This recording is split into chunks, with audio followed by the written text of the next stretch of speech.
Welcome to No Driving Gloves. I'm Yoda. It is just me on the host side this morning, and I have the lovely and talented Jill Beck on the podcast with us today. Just to give you a little bit of information about Jill, I met her years and years and years ago when she was basically running the operations for Racing for Research. I think I've got that right. And that's right. We put together what we thought was a silly little watch party for the 24 Hours of Daytona. During that, because of my involvement and lifelong love for all things behind the steering wheel, I'm pointing to that right now, which works really good on an audio podcast. We had a group of folks come over to the house for this 24 Hours of Daytona watch party, which Racing for Research had a beautiful Porsche in the field. I think you were running with the Racers group at that time. And we ended up painting up a livery onto a Daytona prototype. That's right. A 24-hour event that coincided with the real 24, and we raised a good little chunk of change considering it was just a bunch of folks hanging out in the house having fun. Anyway, and that's how it was a very cool concept that produced results as well. We need to do it again. We can definitely do that, and we'll get into what you have going on now and where Racing for Research has taken, which is crazy. I mean, it's crazy and amazing and awesome to see. Meeting you when I met you, you already had such a passion for motorsport. I'm going to let you basically take over. This isn't about me. People can listen to me talk all the time. They don't get to listen to you talk all the time on our podcast anyway. So tell everybody who you are and how you got your start in not necessarily motorsport, but just where did the vehicular passion come Cars. from? Well, I suppose it started with my dad. When I was a kid, he would take me to NHRA races, and he's a car guy too. He's actually a hot rodder. He still works on cars in his retirement. As I got older, I had a huge fondness for cars. Spent a lot of time going to races. Growing up in Southern California, the Long Beach Grand Prix was a huge stop. Eventually got into the Porsche Club of America after college. I guess before that, I should say, college, I went to Art Center College of Design in the industrial design department. So I spent my university years with a bunch of car guys watching the future car designers of America learn. I went to school at Chip Foose, Franz von Holzhausen, who's at They were there now. when you were there? Yeah, they were there when I was there. So actually Emile Boré, who's he's an artist and does coaching and driving. All these guys were in the same time that I was there. So that was kind of cool. Knew Frank Stephenson a little bit, and all of these relationships eventually played into this, what we're going to talk about and what this has all become. Yeah, absolutely. Porsche Club, I ended up me and my family were Family of the Year in the Porsche Club. I ended up on national staff on PCA. That's how Children's Tumor Foundation found me. And that's how Racing for Research started. They had just started a fundraising program and were reaching out to car clubs to see if they would support them. And at the time, they didn't know that the disorder that they were fundraising for was something that affected my family. So it was kind of this weird, I random. didn't even know that. Yeah, we never got into that. That's a serendipitous email that I happened to respond to. I just had my daughter. She was 2 months old. And I responded to them. They said, "Why don't you come to Daytona?" So I brought her. Her first race was the 24 Hours of Daytona when she was just 3 months old. Took her there, and the foundation had a great idea, but they had people in charge who knew nothing about motorsport. I went home from that event and thought, give me a shot. And I wrote a proposal. I said, give me a shot. Let me run your program. That was my next question. My next question was did they propose it to you, or did you? Yeah, give me a year. Put me on contract. You don't have to, just pay me some, fair monthly wage, and let's see if we can get to the end of this. That first year, we raised $300,000 through motorsport for the foundation. Then the next year, I believe, is the year I met you. So it started out as just a Rolex 24 effort. When was that? When? Paint the time. 2009. Was it 2009? That was 2009. Yeah. Okay. The first year was 2009. 2010. Yeah. So 2010, 2011 is when we met. Okay. Yeah. Because the first year we were with Farnbacher Lowell's. I do actually remember that. Yeah. We won't go. We're not going to go into that. Yeah. We'll just fast forward to TRG. Yeah, absolutely. And then Magnus. And so that was a great opportunity, getting into motorsport. And obviously I found my passion there, not just with the work I was doing, but in the racing period. From when I met you, you could tell that you had to have either had a background vehicular background, or like it had always been under the surface and it was coming out basically. I didn't know you well enough to know, exactly what your background was at that time, but Racing for Research, you were one of the first programs that I remember that started tying in the charity aspect to motorsport. There were some before, but you guys really pushed it. Yeah, we were the first, I would say, that truly was there to raise money. It wasn't about funding a driver in a race car. Right. And our mission was very clear. And I think some of the early days, the challenges was overcoming that stereotype where people thought they were simply, if they donated, they were going to fund somebody's racing. Right. Which was never the case with us. We ended up ultimately raising nearly $4 million through that program. Was it really? Before it evolved into what it is now. I guess it was like 3.5, 4. Yeah. So it was a very effective program. Ultimately, we kind of created a standalone foundation outside of CTF, its own foundation, and it helps to raise or bring children to the track with any disorder. So it became kind of disorder agnostic. Gotcha. So now every kid living with a life-changing illness can come to the track. It's broad spectrum. And is that the Race Day Foundation? Is that what that evolved into? Yes, the Race Day Foundation. The Race Day Foundation evolved out of Racing for Research. Yeah. How long ago did that happen? It was 2016, and they had decided to wrap up that side of things. So it was an opportunity to keep it going, but to open the spectrum up to kids who, a lot of times the kids that we were dealing with the CTF were with other children during treatment who didn't have the same disorder, didn't have NF. They wanted to come to the track too, but obviously we couldn't support them because our mission was specific.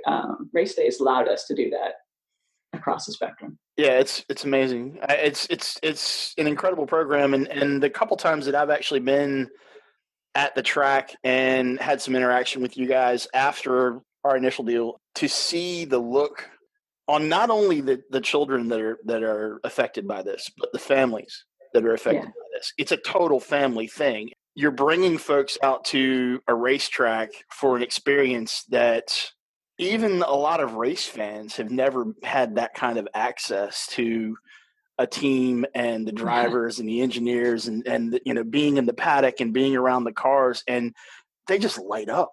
Like, they absolutely just light up, and they don't even have to be race fans. A lot of times they're not. Most of them aren't, actually. But when they leave, we make race fans. Right. Awesome. When they leave, they're hooked. Yeah. Well, it's amazing. You can't beat when you see the kids. We used to do very large events, and what we learned and what we've kind of evolved to with Race Day is that we find that the smaller groups are better because you can create a more bespoke experience. We're a little more agile. We can get the kids into places like race control. If you have a giant group, you can't. But now with the smaller groups, we can get you even more VIP access, like you were talking about, where the average fan never has access. And I can hear the kids talking to me like, "Man, this is so cool. This is such access. This is so VIP. We're having so much fun." And getting them in race control at Daytona, the view from up there. No, Bo Barfield in IMSA has been incredible. He's like, "You just tell me whenever you want to bring the kids up."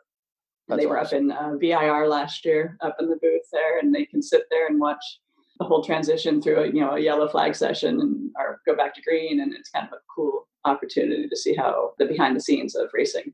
Yeah, it's cool insight, and it's exciting to be in that. It's exciting to be in that environment. You can feel it, And the families become kind of addicted themselves, and every year they're like, "Can we come back?" Right? Of course. Why not?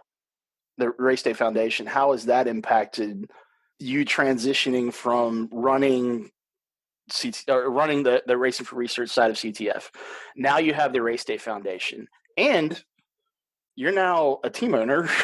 And how did all of that come about? Because it's all part of I guess in a lot of ways the same thing.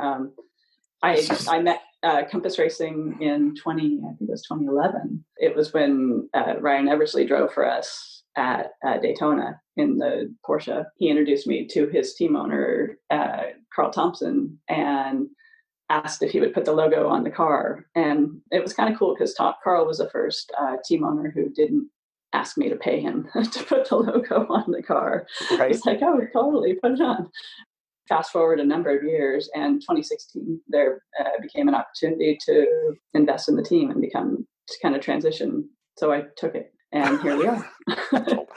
I can't blame you at all. And it's watching so how Compass has evolved has just been amazing. Yeah, and it's been an interesting ride because, I mean, if you look at the history, 17 years now, it's an incredible team with 8 championships, 11 manufacturers championships, 69 wins, over 170 podiums. And it was an opportunity, a team that had started with Honda had evolved into, we had a little bit of time. Actually, I think this painting was on the Mustang, the one year that they ran the Mustang and GS, and then evolved to Audi. But the opportunity with McLaren came along, and it coincided with my involvement from an ownership side that we were able to kind of put some pieces together where I had a connection with a guy at the time, Frank Stephenson, who was the chief designer at the time at McLaren.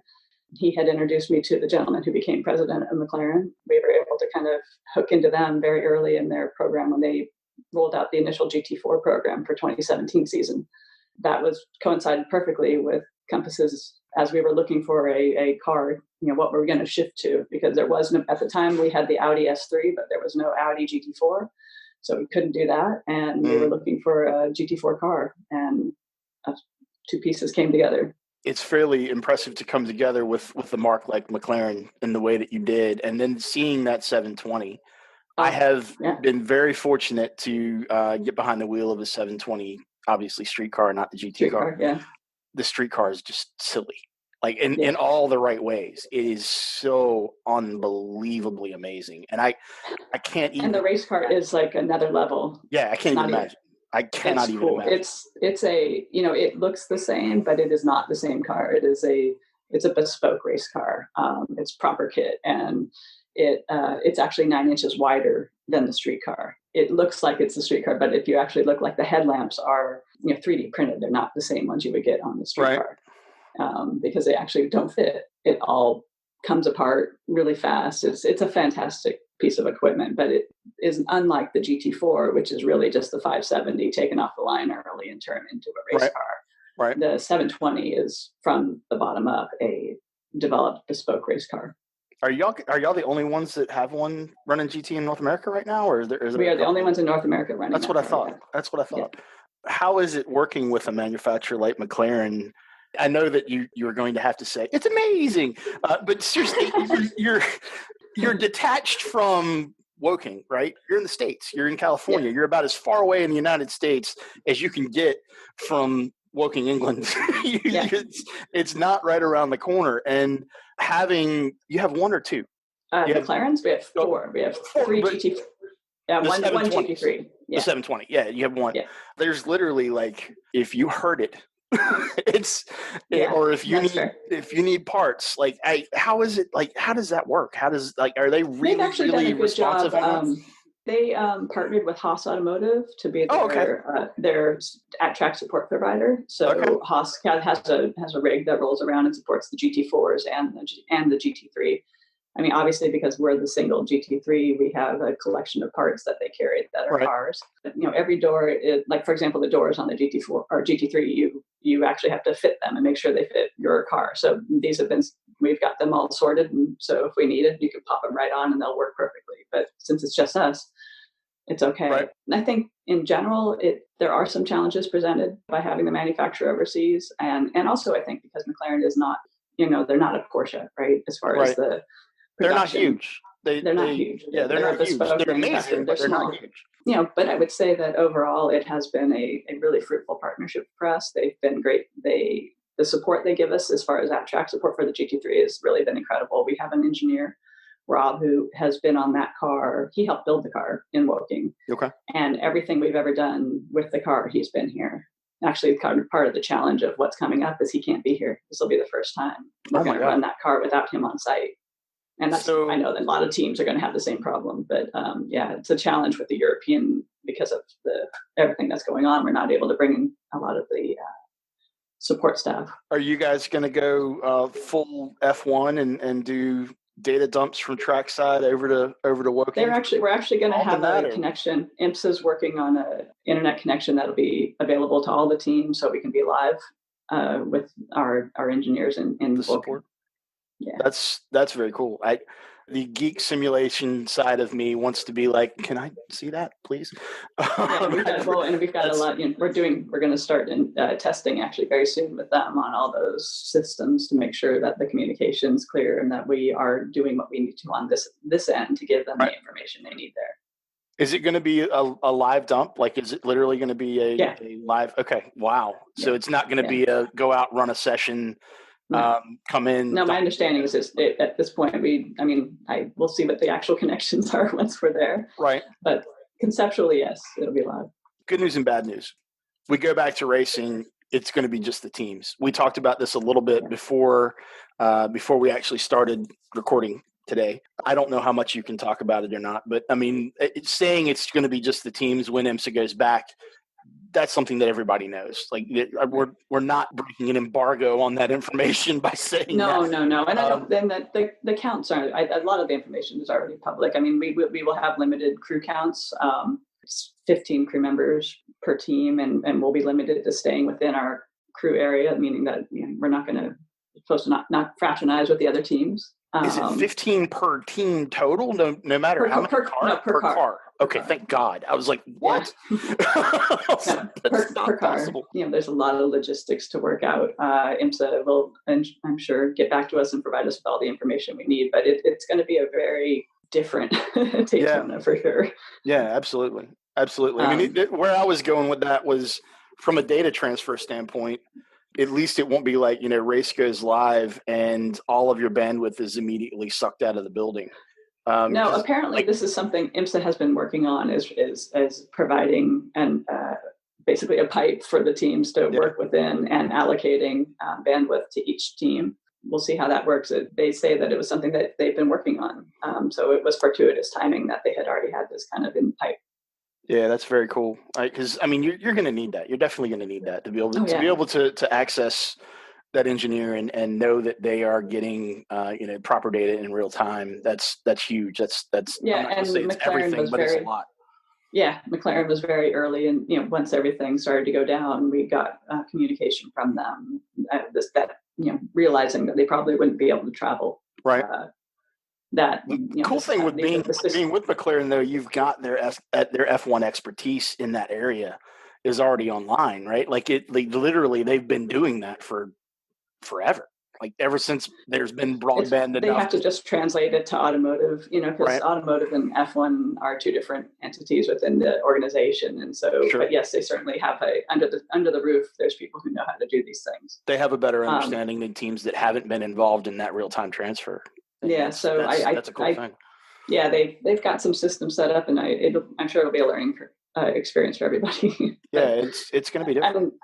If the alternative is I can't race, we'll figure it out. We'll make it work. Because we'd rather be on track. All of us would.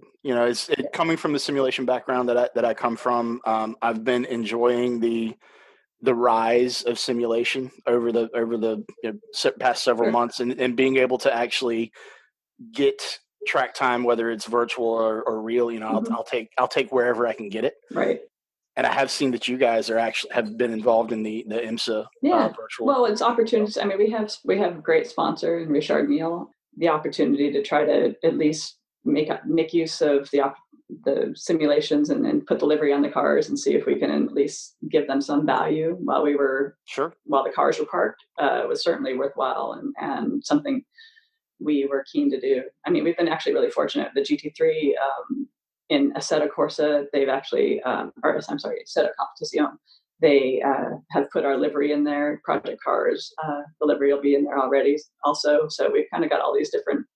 I've run it in Project Cars. I haven't run it in Assetto. Oh, have you? Yeah. Send me a screenshot. I think our GT4's from the one that won Daytona this year is also in there. I'll definitely. Or in 2019, I'm sorry. I will screenshot that and shoot it over to you the next time. That would be great. I'll probably hang up and go run a couple laps just because I can. Yeah.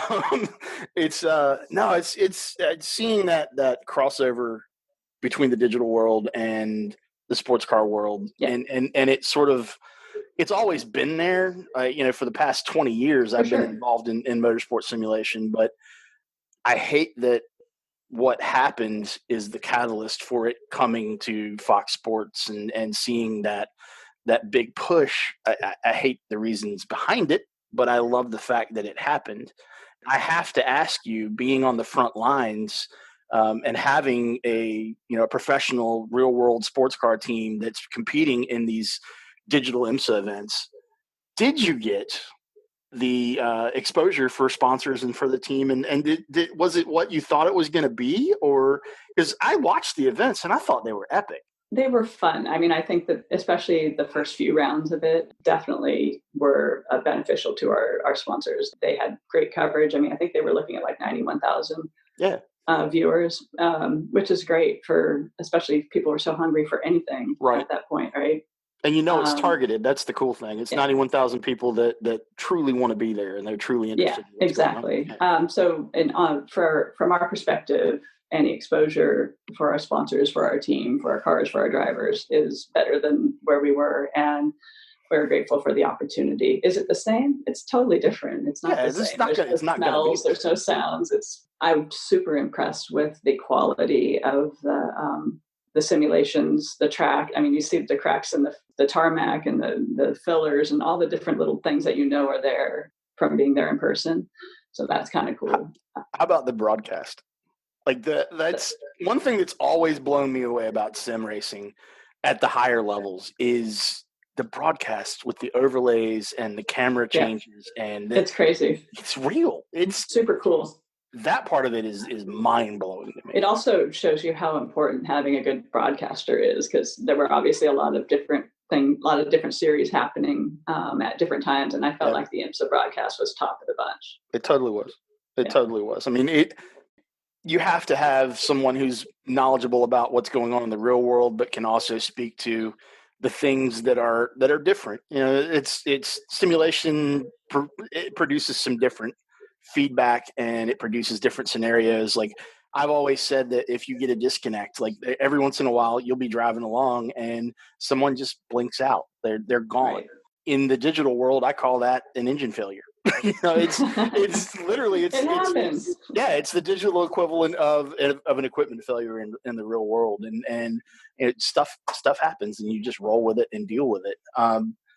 When are you getting back to the track? Let folks know when you're getting back to the track. What you're bringing. We're back on track July 3rd. July 3rd. So super exciting, and I guess a month from today we will be racing again. That's tomorrow. Yeah, it's basically tomorrow. So we are super excited to be on track, to have the opportunity to run the GT3 at Daytona, which we didn't think we'd have the opportunity till the 24 next year. So it was kind of a bonus for us. Great for our sponsors. They're thrilled. Great for the manufacturer, who's been so keen to have a McLaren GT3 at Daytona. It's going to be epic.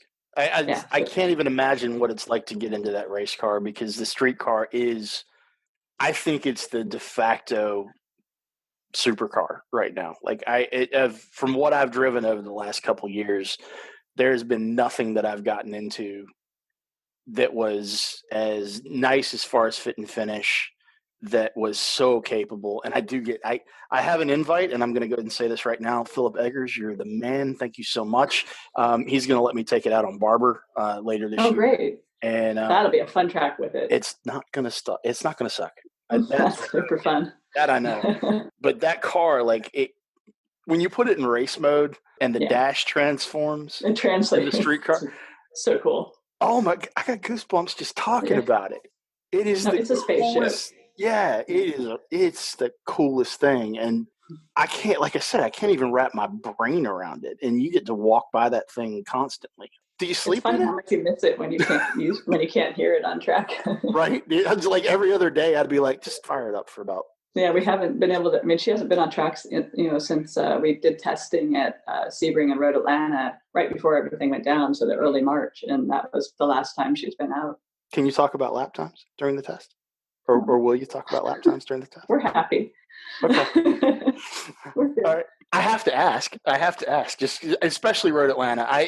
I've spent way too much time at Road Atlanta in my life over the years. I'm in love with that place. I love Sebring. It's a good way to shake a car out, literally. Literally, yeah.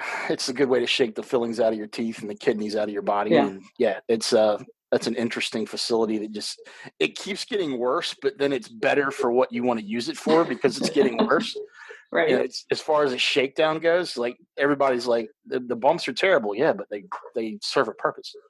We had one of the McLaren factory drivers from Europe, Ben Barnicoat, with us at both events, and he'd never driven the tracks here. And he was like, these are proper old school tracks. We have nothing like this in Europe. And he was like, this is an incredible way to really, truly shake this car out. And the information they gathered from our tests will inform the entire fleet of GT3s around the world. Yeah. That's awesome to hear. That's really awesome to hear. Because Sebring, I know a lot of people describe it as incredibly bumpy. I like to say that Sebring has more elevation change than any other track on the planet. It just happens about a half an inch at a time. Right, exactly. Yeah, it's just it's a washboard. So you're going back to the track in July, back to Daytona. It's going to be very busy July. GT4 and GT3 that weekend, or the first race? No, the first race is just the WeatherTech, no GT4.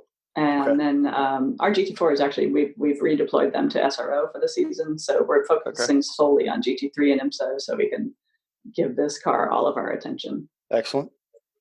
And any testing between now and then, or is it all focused on Daytona? No, there's a testing ban right now. There's a testing ban right now. Okay. Yeah. But we've done our testing for the year. We already used our days, so we're good. Okay.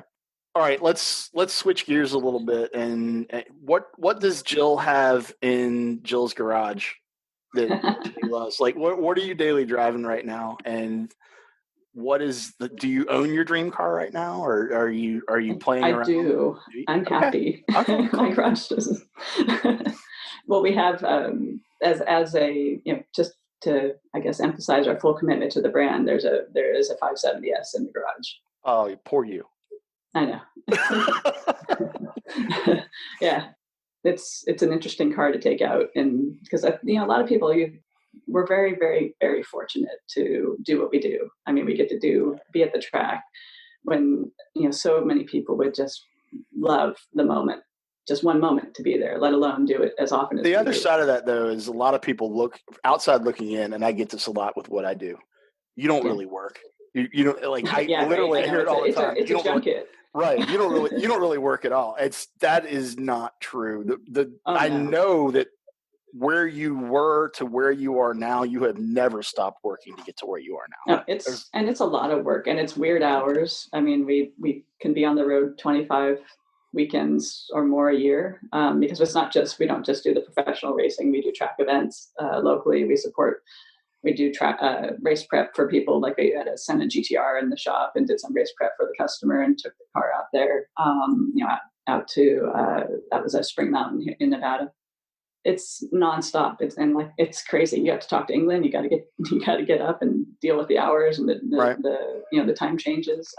Our crew is spread out all over the country, so there's really no time that we're not working. Honestly, this team is always on. Yeah, and you have to be, especially to perform at the level that you're performing at. I mean, you have to be. It is nonstop because a lot of folks outside looking in, they assume that it's just the money just appears. Sure. It doesn't. But a lot of, like, I'm just talking outside looking in, folks that haven't been involved in, they look at a team that has, you've got a fleet of McLarens. The money just appears and it takes a lot of work. Materialize. Cultivating sponsors, cultivating drivers. That's a massive undertaking, and it's nonstop. Yeah. You never get to rest on your laurels because it's everything 1 to 2 year chunks, and so then you need to keep bringing in new people and getting new folks excited to race. And you're doing a hell of a job of it. And you have since I met you, you've done a hell of a job with it. Thank you. I am so grateful because I get to do what I love and in an environment that is just honestly everything I ever dreamed of. And I get to also help other people and give families the opportunity to have a day away from dealing with their illnesses, whatever it is, the challenge that that family's facing. I've been able to have these two pieces and continue that for over a decade now in professional sports car racing. That's pretty darn cool. That's not easy to do. Congratulations on that achievement. It's truly not easy. I just think I'm so grateful for it. I get to introduce my daughter, the one who is the baby, is now she'll be 13 in a few months, and she's great. She has her own little coffee business that she runs at the racetrack, and she has the bug too. So it's pretty cool. Keep it in the family. Yeah, nothing exactly. wrong with that. I can't think of a better way to actually wrap this up than to keep going with where you were just going with the all-encompassing and the Race Day Foundation. And I want to give you the opportunity to tell folks where they can find the Race Day Foundation. I know you're all over social, you're all over the web, and how folks can get involved with that. And anyone else that you would like to thank for basically being a part of Race Day or Compass. I'm just really, really blown away with what you've achieved, and thank you. Knowing you a decade ago, and taking the time to come on with us today. It's just really cool to see how it's evolved, Jill. It is. I'm really proud of Race Day. It's a cool foundation. We're still young as far as nonprofits go, but we are growing, and we have the opportunity to continue to bring families, children and parents and siblings out to the track and give them an experience. And while they're dealing with something at home that is unimaginable, we can give them a wonderful experience that they can go home and look back on, and maybe they make a connection with a driver or a team, and it gives them, when they're in the hospital, they can have their iPad and watch a race. And that is something I am forever grateful for. racedayfoundation.org is our website. We're on Facebook, Instagram, Twitter. We actually have a cool watch for next week. We're going to have an announcement of a fundraising initiative that has just launched. We'll be on the Torque Show with Justin Bell, who's one of our board members, and Tommy Kendall. And that will be on Thursday, the 11th. We'll have some interesting announcements about that. But this is an ongoing effort to raise funds so we can bring as many kids as we can to the racetrack. Perfect. So you heard her, and we will put some links up when the show goes live. We'll put some links up. To that'd be great. As well. It's a mission that is close to our hearts, and we're grateful for the support of the series that continue to help us bring kids to the track. IMSA has been fantastic. SRO has been fantastic. We have a number of partners. The sponsors on the race team are also supportive of the foundation, as are the drivers. And the foundation is funded by the motorsport community, which is an incredible thing. That's awesome. That's absolutely awesome. Jill, thank you so much for your time. We've been talking to Jill Beck. She is the founder of the Race Day Foundation and the team principal, and I'm just going to go ahead and say owner of Compass Racing. And congratulations! If I can, I will correct you. I'm not. Correct me. Carl Thompson's the team principal. I'm the managing director. You're the managing director. Okay. I'm not even going to say semantics. I just said it. I'm sorry. But yeah, I mean, if there's something that needs to be done, I would imagine you do it. Yes, that's the way race. That's the way race things work. Yeah, it's literally like, who's going to do that? It doesn't matter. Just get it done. No, that's exactly what we're doing. In the process of opening our new facility here in Southern California. And yes, if it needs to be painted or cleaned, we do it. There you go. Which is beautiful, by the way. I can't wait to see more pictures. Yeah, of that. It's very exciting. Can't wait to have you out. I would love to be able to come out there when things open back up. We definitely need to figure out how to. You could do a broadcast from another event together. It would be amazing. Yeah, that'd be fun. We're talking about having a race day event there as well, so it can be maybe something like that. Yeah, we'd love to. I'm going to stop the recording here, and thank you so much for listening to No Driving Gloves. This has been Yoda with Jill Beck of Compass Racing and the Race Day Foundation. I hope you enjoyed everything that she had to say. Please go check out the Race Day Foundation and support that unbelievable cause that brings children and their families. These children are going through just life-altering illnesses, and they're bringing these children and these families out to the racetrack and giving them a day that is just fun. Just they're out there having a good time. And they might not even be race fans, but they leave race fans because of what Jill and that team is doing over at Race Day Foundation. Thank you so much for following along on No Driving Gloves Facebook page. You can find us on Apple and Google, wherever fine podcasts are downloaded. And we really appreciate everybody following along on the No Driving Gloves social. Thank you so much for listening today, and we will be back shortly with more podcast goodness. Y'all have a great one. We'll talk to you soon.